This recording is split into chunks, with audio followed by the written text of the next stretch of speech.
22nd of November 2023. In this news flash, I'm going to talk about some ANC blunders. That is not in short supply lately. Start with this one. Newsroom Africa. Minister in Presidency, Kumbotso Ntshavheni, says South Africa has submitted a referral requesting the ICC to investigate crimes against humanity in relation to Israel and Palestine. She says they expect the ICC to soon issue a warrant of arrest against Prime Minister Benjamin Netanyahu. Now, I've got news for her. It's not going to be this easy, because that Zionist government in Israel is connected to the right people. But the ANC is making major mistakes with this whole Israel-Palestine issue. Diplomatic mistakes. And if you look at what happened yesterday, Malema submits a motion to suspend the Israeli embassy in South Africa and diplomatic relationships with Israel. That is something that is 100% the executive type of thing that the President and a Lady Pandor could have done it. But what do? No, okay. They set the EFF up to put the motion in Parliament. And the motion is carried with a vast majority votes. So Cyril dodges his responsibility.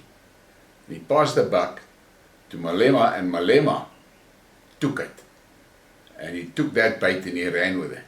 Now you sit with a situation, as far as the foreign countries is concerned, the BRICS partners and the G7 and all of that, and the EU and all of those, what they see is that Malema submitted the motion and the motion was carried. So he is the front man in the eyes of the outside world. But another interesting fact that South Africa should have taken notice of, not one of the BRICS countries has done something like this. Why not? Because they are trying to resolve that issue in Israel diplomatically. But the stupid ANC, with the EFF in tow, they thought, we'll show the world how things should be done.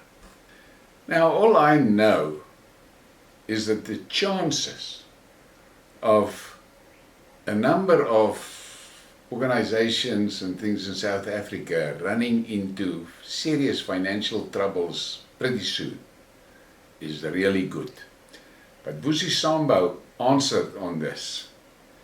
The crime stats released by SAPS last week indicate that 27,494 people were murdered in South Africa in the last year, from April 2022 to March 2023.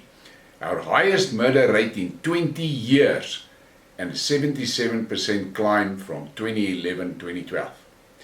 Analysis done by the Institute for Security Studies says an average of 75 people a day are being murdered, with only 1 in 10 cases resulting in a successful prosecution. South Africa's murder rate is the second highest in the world. Perhaps our Palestine freedom fighting cadres and the rest of our overpaid MPs should channel their inner energies, time and effort and parliamentary motions and debates into fighting the domestic silent civil war against crime. And is 100% on point with this. But superior logic, natural intelligence, you are totally powerless against that. And then we get to this bright one.